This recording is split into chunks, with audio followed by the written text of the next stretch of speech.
usually oh, we'll usually give it till 7:05 and then we'll get going. Um, Anyone have any like things they're working on or anything they would just want to share out of the blue? There's only a couple of us here. Don't be afraid. I'm going to Africa on a safari at the end of August. All right, that's pretty cool. Yeah, I can't wait. Do you do a lot of traveling yourself? No, not Okay. just mainly in the US. Okay. Um, so this is a once in a lifetime trip. It's been on my bucket list since I was 16. It's a That is long rad. time to be on a bucket list. Yeah. Well, that's rad. Um, Pretty cool. And like you going with your spouse? Or you going with family? Now I'm going with 7 women friends. All right. Ought to So it's be definitely interesting. it's gonna be an adventure. Oh, yes, it is. Perfect. Perfect. What about Sherry or Geraldine? Any success stories or things you want to share? What's going on?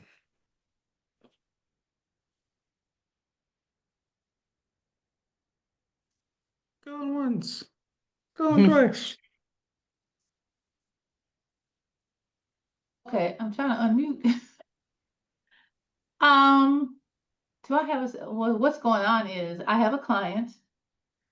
We've been running back and forth to see properties. This is why buyers get on my nerves, but all the same. So she wants to go see this property that does not have a central air, does not have a garage, but she likes the inside of the house. Now, I'm like, why are we wasting our time? Well, they have gas forced air heat, so maybe I can convert it. You're at the top of your budget. You don't have any money. Your husband is the only one qualifying for this mortgage because you're broke. I'm not saying this to her, it's what I'm thinking. So I want to say to her one more time, this is not the house for you. I mean, we wasted our time going to see another house that was $75,000 over her budget. I kept telling her we shouldn't go see it. So we went to see it anyway, and they sent they contacted their loan officer who literally chastised her husband for looking at a house that was $75,000 over their budget and chastised me through him for taking them. I'm like, you don't understand. I told them several times, no, but they insisted. So help me out, guys. 'Cause she's making me crazy with seeing stuff that this not going to work for her. So, well, one, I mean, I usually like put everybody on a group text message. So I would probably put like the lender, her husband, and her on a group text message and say, these are the homes that that you guys want to go see. I wanted to point out that, this one doesn't have central heat and air. I wanted to point out that this is at the top of the approval thing. I wanted to point out, and don't be afraid. And I think this is for anybody and for even houses that are good. Don't be afraid to point out some negatives. Don't be afraid to, show a comp area and be like, hey, this is on a busy street, or there's a lot of apartment complexes nearby, or, there's a school real close by, which could be there mean that there's a lot of traffic. Because then you stop becoming a salesperson, you start becoming their confident and their consultant. Um, Mhm. and then on the flip side of it, there's times where someone has told me, "Hey, I only want a single family residence. It has to have a pool, has to be no HOA." And the house that they ended up buying, HOA, no pool, single story, like it's exactly opposite of what they told me they have to have. So I would also be careful of like, don't insert yourself on, what it is. There's been another time I remember because I took my son and I always go out to the house usually 15 minutes beforehand. We show up and it's kind of rural for where we're at. We walk through the house and I was like, oh my God, this is a shithole. My son's like, why would anyone want to live here? Oh my God, they're gonna hate it. And I said, hey, no matter what, we don't say anything like that when they come.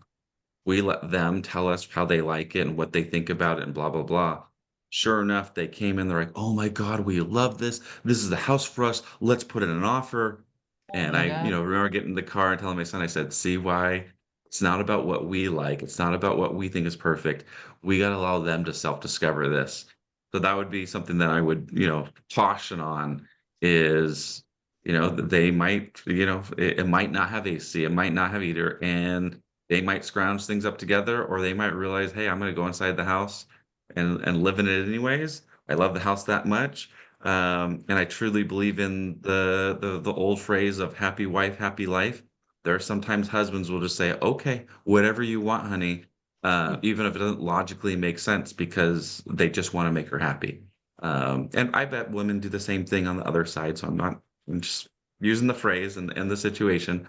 Um, what about you, Frankie or Jeanette? Do you guys have anything that are going on? Any success stories?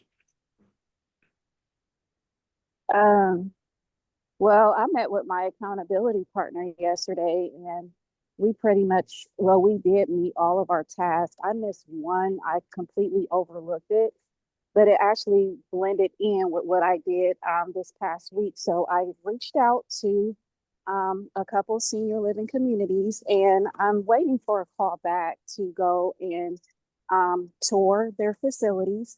And I used the script that you gave.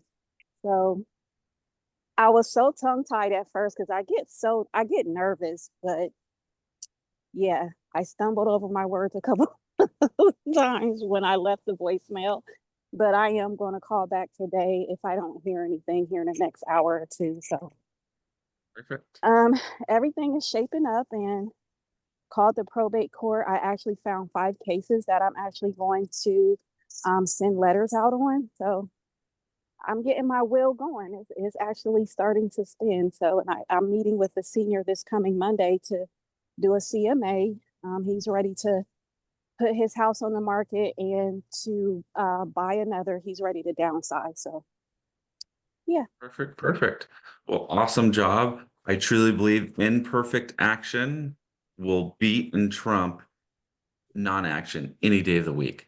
So even if you stumble over your words, it doesn't matter. But I also say that, role playing, if you have an accountability partner, I would say, "Hey, you know what? I want to role play with you 10 minutes a day, 15 minutes a day, and make that part of it." Because if we know what to say, how to say it, when to say it, and it comes off of our tongue like very well, obviously we increase our probability of having a good result. But at the same time, you don't have to be fully polished. You don't have to be, the master with words to have people resonate and help you move forward.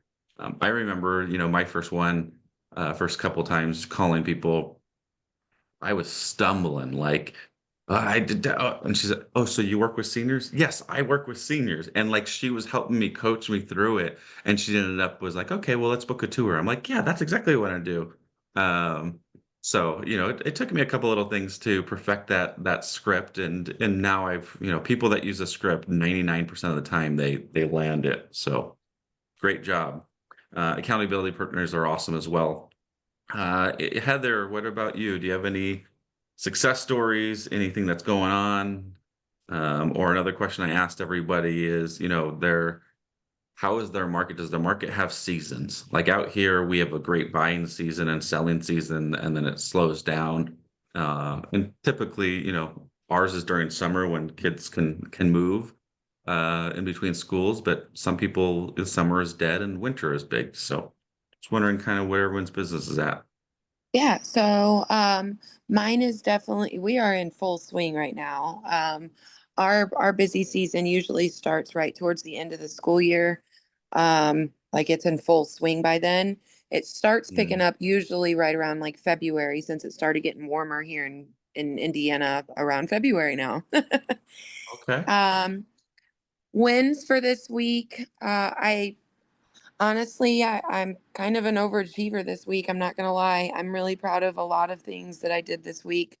My biggest action item I mean, really truly has a big amount of success. I had a appointment with a business director at one of our top 5 long-term cares like one of our largest ones here in the just for the greater Fort Wayne area. Um, Found out that they are not working with any realtors. Nobody's even been in there, called, nothing. So that's amazing. Of course, I took that opportunity and flipped it in the best way that I could in my benefit. And yeah, they are actually now wanting to work with me. They offered spaces for meetings, seminars, gave me a bunch of events that they're doing that they would, love for me to co-brand, invite people to. Um, yeah, the amount of resources that they offered, to pretty much partner together. I did bring up to the business development director the opportunity of being on my bod. She loved it, so she also has her hand up. She introduced me. I was there for 4 hours. She introduced me to multiple other directors. I actually ended up with a job interview for a salary position that they have available that they thought that I would be perfect for. And then I spent about an hour with the executive director as well. So yeah, very, very, very productive. I got a lot of information and insight on, what they would be looking for in a realtor partner. And then I don't know if I am supposed to share this, but I know that EXP is coming out with a certification Yeah, you for definitely could share. good deal. So EXP, I don't know if you guys know or not. I'm on EXP. I'm part of the senior network that EXP has, and they have done a really good job. Worked really hard on getting the senior placement specialist certification. And I'm going to go ahead and take that because EXP has made it available. They don't want any cut of that. So if you are an EXP agent and you do um, opt into getting this, you are eligible to be paid by long-term care facilities when you help place a client. So that's 100% yours. That's another way to earn some revenue, and it's also another way to stand out against your competitors. So if you are with EXP, I highly recommend looking into it because there is a discounted price. If not, still look into it because it's you guys an additional revenue stream and something that we can do all year round. Like that's amazing. So big win. Wanted to share that with everybody to contribute back to everything that you guys contribute to my business so far. Other than that, I have a listing that's getting ready to go live. So I'm going to blow that out the water with the information you guys gave me this week and last week on your guys' open houses. So that's all I got, but thank you. Perfect. Sounds like an amazing week. That is awesome. Yeah, I mean, like if senior living community is one of the things I was going to ask is, who's made partnerships. Senior living communities can be a gold mine. I mean, an absolute gold mine. And it's really just being a human being, showing them that you're there for more than just the listing and asking them how you can bring them value. Um, Again, just be careful when using the F word. We want to say community, not facility. Oh Because a yeah. facility, yeah. No, no, I was just, gonna say, just, yeah, no, when I always, I'm really bad at interchanging it because you always change your vocab when you're on site. Working in long-term care myself before I was a real estate, I always I know the minute you step in that parking lot, certain vocabulary terms have to change. yeah, 100%. But great job. And yeah, I mean, I know we're starting a senior division. I know Compass has started a senior division. I think more and more brokerages we're going to see are going to start really specializing with seniors, which is a good thing. I mean, I do believe your heart has to be there, but it's 67% of the market. Like, why there's not a brokerage just doing seniors is beyond me. Um, so good. Anyone else have anything they want to share? They want to kind of go over anything like that? You know what, Corey? I like you Mhm. when we were talking. You started talking about pointing out busy streets and nearby schools. Can you explore that a little bit more so you're not coming across as a salesperson? Because I kind of that caught my attention. Yeah. So I mean, when let's say I have a buyer. I mean, I don't work with buyers anymore, but I still have buyers on our buyers agents on our team. So whenever they want to, let's say like this one guy, he said he wanted to look at 5 different houses. So we'll go and we'll pull some information about the houses, about the neighborhood. Now, this guy said he wants at least a 10,000 square foot lot. He doesn't care how big the house is. He wants to stay within this certain area. And then he started sending us houses in other areas. And so when we set the appointments, or right before we set the appointments, we say, hey, I want to let you know the comps on this house is around here. So to give them some kind of realistic expectations, like we're not going to be able to come here and give them a $600,000 or $100,000 under asking price. Also, one of them I said, hey, this one I just want you to know doesn't have a 10,000 square foot lot. Actually, this is in a normal neighborhood. It looks like because they took pictures of like the beyond the backyard. That's actually not your backyard. So I just wanted you to be aware of it. Mm. And two, although this isn't an HOA, it is a neighborhood because he said he wanted to be rural. He wanted to be where like he can walk around naked and smoke pot. That was his words, not mine. This house wouldn't be that.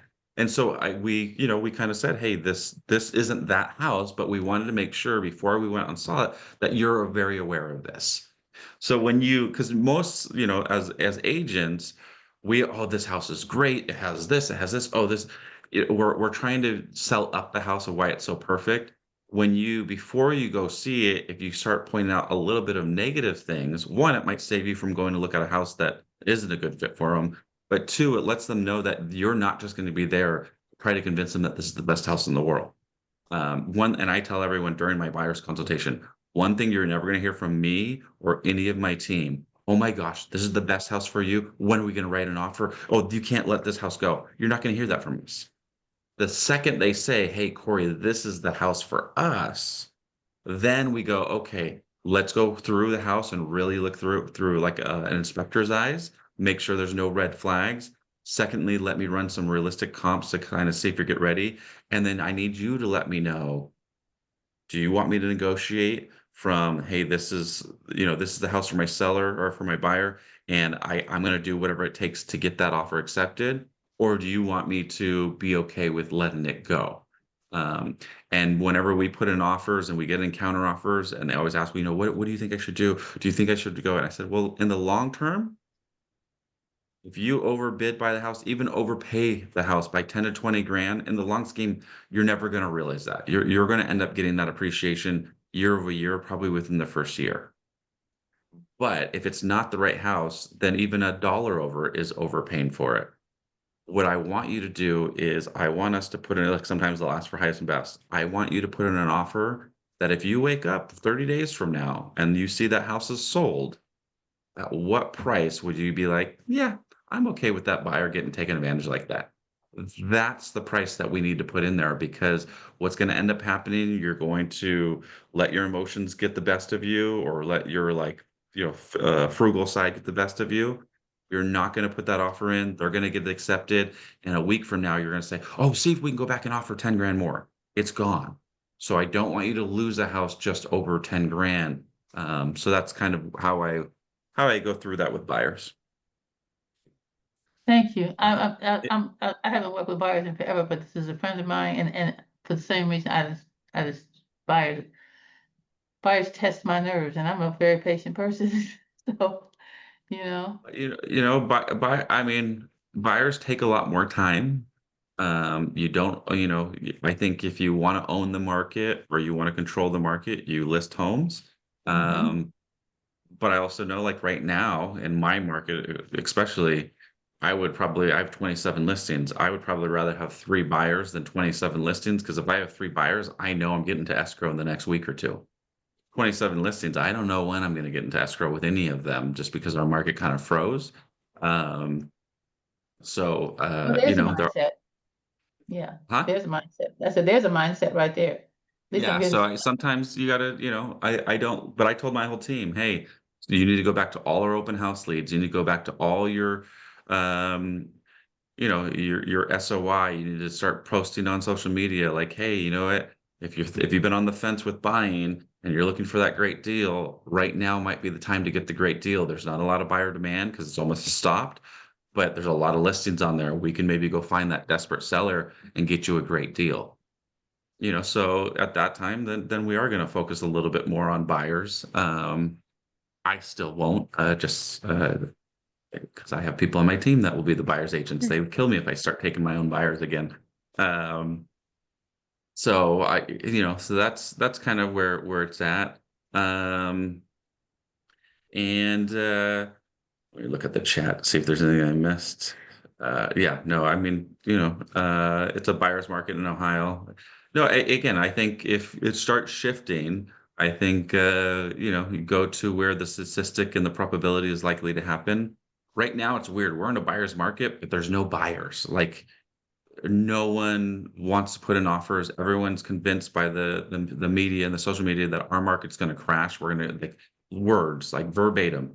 We are going to crash by 50%. So we're waiting for the crash. I'm like, Oh we are my going to God. correct. We're going to correct by 10%, maybe 15, but we are not going to go down by 50%. Like less than 1% of the market are foreclosures. And our sellers, we have I think over 30% of our sellers are pulling their houses off the market. Just Yep. saying, we started at a price, we reduced it, we held on tight, we reduced it. You know what? We're just not going to sell. We'll become a landlord, or we'll just wait till the market turns. For the first time, I'm probably going to have a couple of those. So you just got to be realistic. But yeah, buyers can be great. I think investors are always great. I think everyone it should be a pillar, and you should really work on um, five good investors, because every good investor will at least buy one house a year. And usually investors, they flip. So you get 5 buys and 5 sells. That's 10 extra transactions you can get. A great investor can buy multiple homes a year. So I think that's great.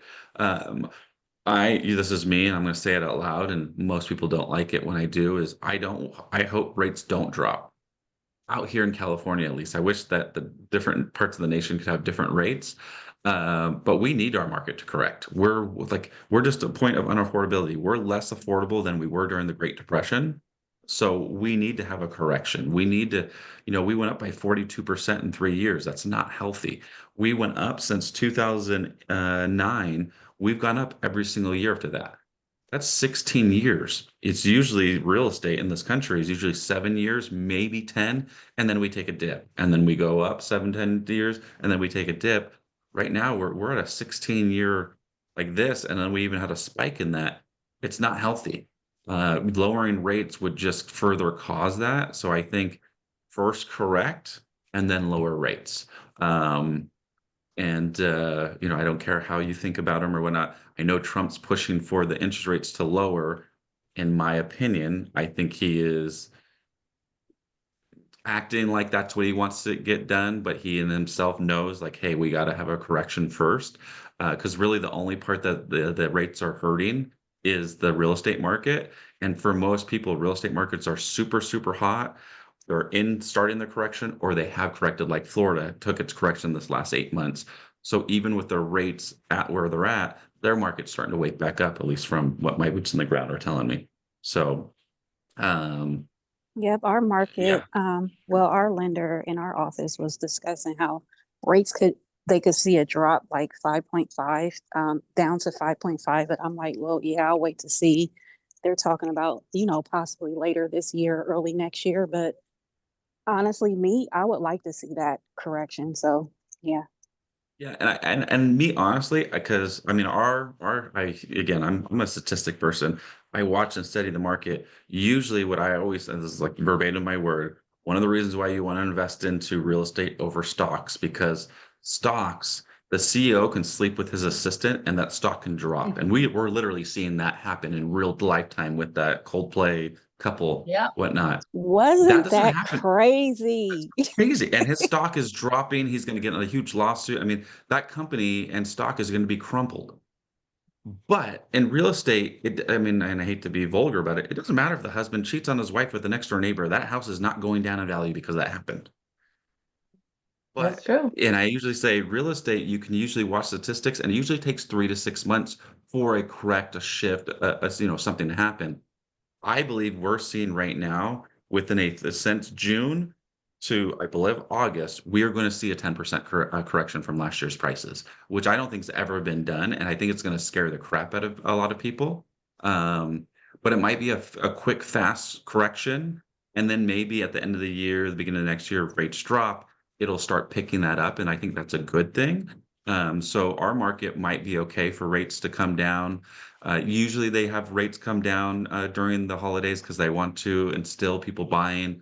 They want to keep the economy going. And then as well as like usually real estate in most areas, November, December, January are slower months.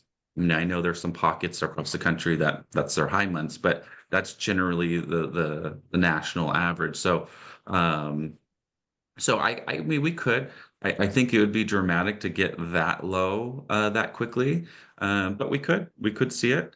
Um, I definitely know we don't want to see anything like 1% like some of these people have. Not instantly. I think there are countries across the world that have mortgage rates are separate than like they're not tied to the 10-year treasury. I would like to see interest rates for mortgages be 1% and 2% and just keep them there. Because I think that is a healthy. I mean, we pay double to sometimes triple your house value over the lifetime of the loan. And for the most part, people don't pay off their homes anymore. So the banks would still make a killing, and it would be more reasonable to have 2% mortgage rates, and maybe even make it like 2% mortgage rates if you keep it for 40 years or something like that. Mhm. But I think we're going to see it. I think the 40-year loan term is going to be more in effect. I know they've come up with it, but I think they're going to push it even harder. Um, so, yeah. Any other topics that you guys kind of want to talk about this morning? I know I'm itching to talk about pillars that are working because that's what I'm going to be talking about at our master class today. But anyone, have things that are working in their business, shifts that they're seeing, trends that they're seeing, anything like that? The feedback I'm going to give you guys is when I gave my seminar this past Saturday at the library, a lot of that I'm finding in my area, the easiest way to get in front of the demographic is they're really stressed out on how to even begin downsizing. They don't know where to begin. So, in all honesty, if anybody is having any type of struggles with getting into like the long-term care facilities or in front of one of, somebody you want to put on your BOD, um, I would seriously just reach out to the long-term care facilities, the business development manager, let them know what your goal is and what your, your aspiration is with your BOD and things like that. And just let them know because they're actually probably more receiving than any of the other people that we're looking at. 100%. I mean, it's when I do expos, one thing that you talk about real estate. Oh, I'm never selling. So I turned and started branding myself as the complete senior transition specialist. Yep. And one of our raffles is a $500 discount off of decluttering and organizing. That's Almost genius. every single person is like, "Oh my God, oh, I don't want to sell, but I definitely need to declutter. I definitely need to start organizing." And again, this is the long play. There's a lot of people that they want to start decluttering 2 years before they want to sell. Or some Yep. people just realize like, "Hey, I want to do this so my kids don't have to do this." So we have a seminar called Downsizing Made Easy: How to Start in Less than 7 minutes. And I love it. it's a well responded thing. Our trick, or like our big like acronym that we do, is called SWORD. So you talk about everything, and it's the first thing that we talk about is what do we want to sell? So a lot of people have a hard time giving up some things, and they think that everything has value inside their homes. So I usually say, okay, well, why don't we go around the house, put painter's blue tape on all the things that you want to sell? What are things that you think have value? You want to sell them? Let's start with those. One, it's easier for people to go, hey, I'm going to sell this to make money. So it's easier to get rid of. Two, you can see how realistic they are about like what has value and what doesn't. And then three, when they do go to try to have an estate sale, garage sale, offer up at an antique store, whatever it may be, they're gonna really realize that it doesn't have the value they think and that no one wants their stuff. So it helps subtly have that conversation. And again, don't get in the argument of like, you know, hey, this Clorox bottle, it doesn't have $100 value. Like, don't just, oh yeah, you think it's worth $100? Okay, well, let's go try to see what we can do. It's so that would be the first place I would start, and then we start with offer up. What do you want to give to your kids, to your neighbors, to your church? Like, what are things around the house that you've been saving because someone said they wanted? Let's set a date that you either have to go give them to them or they have to come pick it up by this date. Again, psychology wise, and I don't say this in the seminar, but I tell them like, look, and set the date, and this way you're not keeping stuff until you pass away, and people don't have to come and get here. But also, you're going to see if they really do want that grand piano that they've been talking about. They really do want that China doll that you've been saving for them. Because then, if they don't want it, maybe we can look going back to selling it, or maybe even giving it away. Then we do retain. What do you want to keep in the next home? And this is where it makes sense to, by Lori, thank you. Where it makes sense to have either a mover manager or one of those programs that can do the layout. So you get a layout and go, okay, you're coming from a 2,000 square foot home, you're going into a 600 square foot, community unit. What's going to fit in here? And you start realizing that not all this stuff that that they couldn't sell, they couldn't offer up, that they're not going to be able to retain. Another, line I always say is, what have you used in the last 6 months? Because if you haven't used it in 6 months, are you really going to all of a sudden start using it? Maybe it's better that someone else gets some use out of it. And then the last thing is donate. So everything that we couldn't sell, didn't want to offer up, doesn't fit in the new place, let's go donate. I never use the word trash because they don't want to believe that their stuff's going to be, trash, but it might be donated to the big round bin.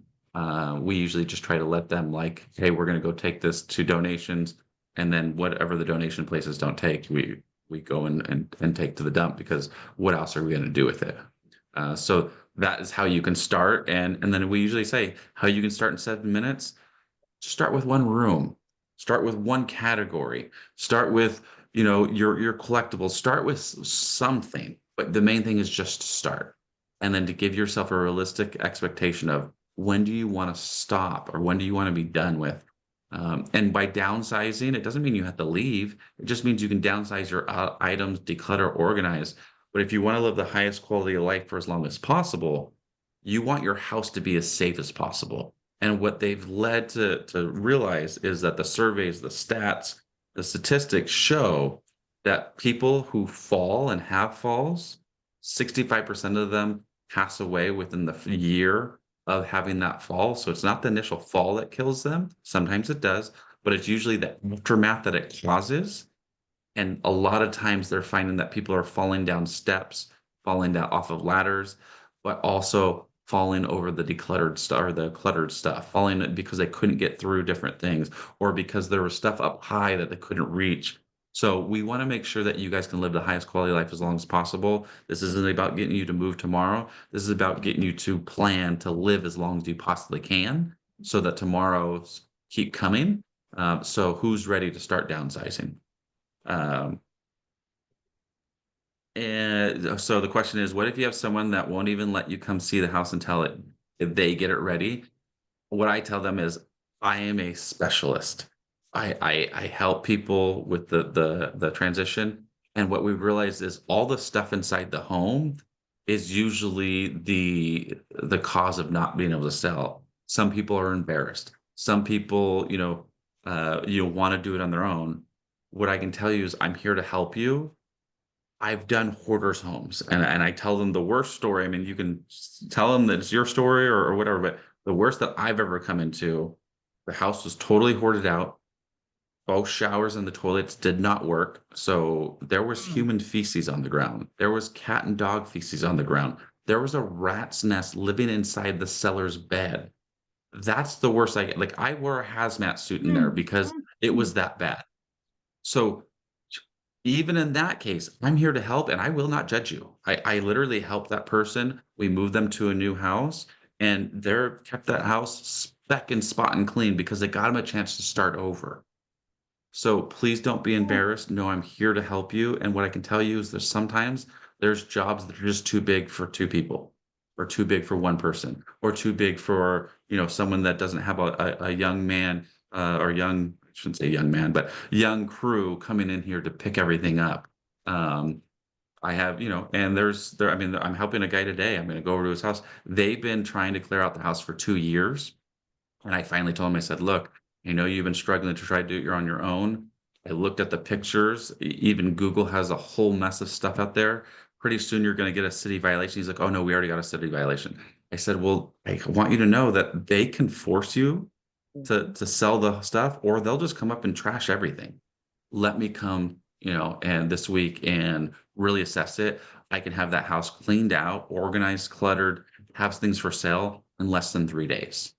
You can do that? I said, yeah, I can do that. So we're gonna do that. And now I'm gonna talk about either listing his home, buying his house all cash, fixing up his house to pay for it, because it's probably worth 900,000 in its current condition.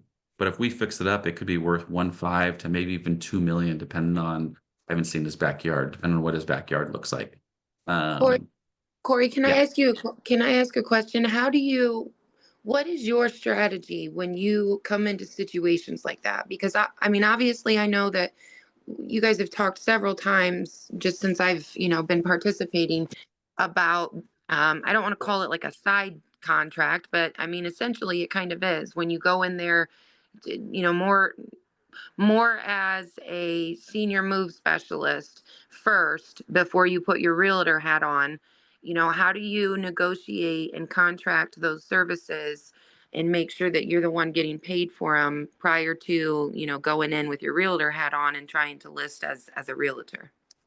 So I have a company called the Complete Senior Transition Specialist. We help people declutter, organize, pack, move, estate sales, clean outs, even fix up the home. So I let them Okay. know, like, hey, when we come in here, if we want top dollar, first thing we got to do is just clean out the house. Even if I call it shelling the house out, even if I just get the house down to concrete and walls, that is the one of the best things we could do. I'm not saying we have to pour money into fixing it up. I know if you go out to a decluttering and organizing moving company, they're going to charge you anywhere from $85 an hour to up to $135 an hour, and it's usually going to be 2 to 3 people, and it's going to take them, 7 to 14 days to do this. It's going to cost you, 20 to $30,000 to do this job. If you want our company to handle it, one, I will include it into the sale of the home, so I will pay for all of it ahead of time, and then when you sell the home, I'll get paid back, and I can tell you, I will give you a 25% discount off of the standard, thing, so we can go get a quote if you want, if you feel more comfortable from a company that's all they do. We'll look at the quote, and I will give you 25% off of that because I wanna be here to help you. That's And then I awesome. tell them that there's 5 ways that we can do this. If they want speed and convenience and they don't wanna have to do anything, they don't have to pay for anyone to come in here, I can come in, or one of my investors can come in and buy it all cash. They don't have to worry about cleaning it out. They just take whatever they want out of it, leave everything else behind. And I've had people take maybe, offer on that. Our Mhm. second option, let myself or a company come in there. We'll clean it out. What I call it again, shelling it out. We'll make white walls and bare floors. And that way the new buyer can imagine, like, okay, we're starting from fresh. We don't have to take all this stuff out. Plus, I think we can all agree, if we see rat feces on the ground, it turns off a lot of people. Versus if they just see bare concrete on the floor, or bare wood floors on the floor, or floorboards. I Yeah. think that's still a lot better than that. So we can do that. I have a program that we can put that house on the market, and if the new buyer says, "Oh, I like this house, like location, like the layout, but I'm not gonna have to do all the cosmetics. I'm not putting redoing the bathrooms and the kitchens. Like, this house isn't for me unless that was done." I'll treat it like new construction. We'll do all the things that the new buyer wants because we already know what the new buyer's gonna pay. So Yeah. now, my sellers can get the advantage of, they can sell it as is, or they can sell it to the buyer that they want to have it fixed up for. Now the buyers are competing against the net price, and whatever one nets my seller the most money, and it makes it worth it. I mean, I've had a seller, we had probably a thing that was $40,000 more, so it's probably 3% more, than the other offer. But my seller was like, "Yeah, but then I'll have to wait another 60 to 90 days for the house to get put back together. I'm just gonna take the cash offer." Okay, cool. Like, I always give them choices and allow them to self-discover, and I always tell them that my company can do it, or I can refer them to a company, or they can find their own company. I want them to know that, like, I almost urge them to go look at other people, and I tell my referral partners, like, I will do it. Sometimes I'll even use their company, but I'm gonna need a 25%, discount because I'm not trying to make money off of that side. I'm just trying to make sure that the seller gets taken care of. Um, Mhm. or we can, sometimes the seller wants to use someone other than myself. So I give them those options. And then we have a thing that I mean, we do it rarely, but I will come through, gut the house, redo the whole entire house, and then put on the bright new shiny car on the market. It's just gambling, and especially in a market like this, you're gambling that you're gonna get back and the buyer's gonna like what you did. So that's probably how I'd handle it, and that goes for anything, estate sales, clean outs, no one can beat my clean out thing. So I tell everyone, like, yeah, I'll even sometimes even include it like, "Hey, I'll charge you a 3.5% commission, but I wanna let you know, take whatever you want out of the house, and if we're just gonna say everything else is junk, I don't have to go through and organize it and or declutter it and whatever, I'm just gonna throw it in. I'll put that include that part of the, listing commission, because I can have a crew of 3 guys come in and clean out a house in less than 48 hours, and so it's gonna Corey, cost me. Yeah. let me ask you here. You said so when you were speaking about this. So when you said team, when you originally built your team, because you obviously your team is like completely and all the way established, but for like myself that is building upon and creating a team like something as specific as that, taking the example of a hoarder house. So when you're building your team, are you looking for professionals that are like independent contractors that can actually trash out to add them to your team? Yeah, Like, so I it mean, would essentially be I like the would say BOD type thing. individual companies, individual contractors. Like, I tell everyone, like, my escrow and title, they don't work for me, but they're part of my team. Like, when I sell, "Hey, this is part of my team, Okay. he's my escrow officer, he's my title officer," like, or she's my title officer because it's a she. They do this is why they're on my team. They're professionals, they know what they're doing, they'll answer the phone at 9 o'clock at night, like, they'll walk through with you, like, never sign anything that you don't want, like, that you're not comfortable with, like, always ask questions. So it would be the same thing, like, "Hey, a part of my team, we have a part of my team that comes in and does clean out." So if I don't have the manpower, like in your situation, like in the beginning, I didn't have the manpower to do so.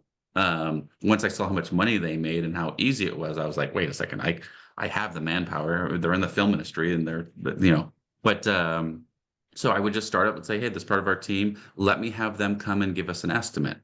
And I would just tell that person, hey, I explained to them that you're part of my team and that you're going to come in and give an estimate and that we're gonna be going through here, and I just need you to give, them like, I don't want a kickback from you in that situation. I don't want a kickback from you, but I just want my client to get the best deal, and I want them to be taken care of. And then over So time, give I an let them know, "Hey." example of how. Yeah, go ahead. So give an example of how you're saying, like, let's say, because I have an uncle that does trash outs like 24/7, like that's his profession. So let's say Okay. I hired or added my, not hired, but added my uncle to my team for that specific example. So how do you work on the back end with the contractor to, With the because co they have to get paid. Do you pay them first out of your business? And then once you sell the home, you know what I'm saying, you recoup your Yeah. monies back through the sale. So it depends on what kind of situation they're in. Okay. I would say, hey, I want to include it part of my service that we do clean outs.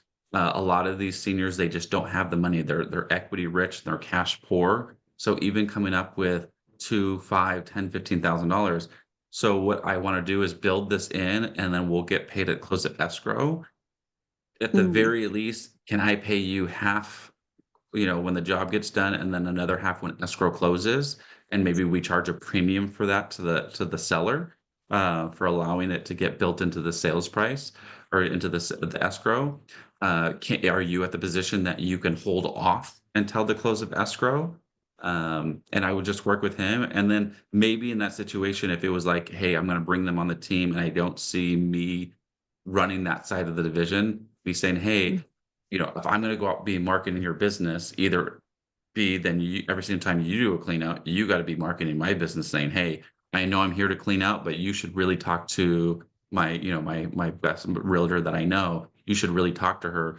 And if we're not giving one-on-ones and we're not, I'm not giving you business, you're not giving me business. If I'm only giving you business, then we got to talk about a marketing fee. You got to help me market the business because it's just like title. Title is not supposed to give you any money or do any things, but it's like if I'm out there marketing your business and I'm telling them who to use for title, then you got to do something for my business. And for me, I don't want kickbacks. I want you to help me market. So whatever you can do, you're going to help me market. What I need is phone numbers and emails. What I need is flyers. What I need is post-its. What I need is envelopes. What I need is like address labels. Whatever I need to help market, because the more they help me market, they're really just helping them market their own business. So in my opinion, it can't be illegal because you're marketing your own business. And if you want me to put your logo on there to make it compliant, I'm okay with that. So that's how kind of I would work that part out, is set the expectations. When I started with my decluttering company, they were a big company, and I said, look, I want to let you know, like, my end goal is to have an all-inclusive thing. So I'm going to start with you, but I also realized that you don't like the small jobs. So what I'm going to do is I'm going to take on the small jobs. When you come and you estimate it and you're like, hey, this isn't worth my time, I'm going to do those jobs. And then the big ones I'll leave just to you. So we started like that. Now, I mean, I do almost every single job. There's very few that I'll have her company do. Um, but now what I've made in a trade-off is I do all her social media. So I pay for the social media to get more decluttering and organizing jobs, and I'll shift those to her as long as she's shifting jobs to me. I know there was a couple things in the chat, and then I do have to get ready for today. What if you have someone that won't let? I think I answered that. Agree. My bot is only people that reciprocate business. Title doesn't contribute enough to be a board member. Yeah, and I'd say, like, again, title, I would push them, and I just tell them, like, hey, I know you can't do X, Y, and Z, but you need to figure out some way, whether you go start a marketing company and pay that marketing company, or you go pay a marketing company separately. I can't just be giving you business and you don't give me, like, you don't help me grow that business. So, I mean, for me, like, this is just for me. My title rep, whenever I get a listing, she pulls 1,000 addresses around that listing, and then she gets me the phone numbers and emails to it, because then I can take that list, upload it to Facebook, and now I can do ads for pretty inexpensively. And when you're talking about 7 cents a name, so you're talking about $70 for 1,000 names. If you can't contribute $70 to the business to get you business, well, then you don't own a business. And and I can't help you. If you need to go to your upper up and say, hey, what do we need to do? Do it. Or most title reps, what they do is, again, they start a marketing company, or they'll have their husband or wife start a marketing company, and they'll just pay the marketing company $70 to do the phone numbers and emails. Yeah. So, all right. Well, I hope we got something out of today. Again, if you go through the public page, try to get more people to come to these. Let them know how valuable you thought it was, or how lame you thought it was, either one. And post about it, because we obviously want to grow and keep continuing to grow. So I thank you guys for your time, and for you guys that are going to be there today, we're going to go over.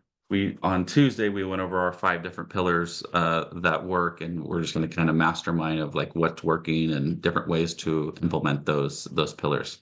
So hope to see you all there, and I will talk to you all soon. Thanks, Cory. Thank you.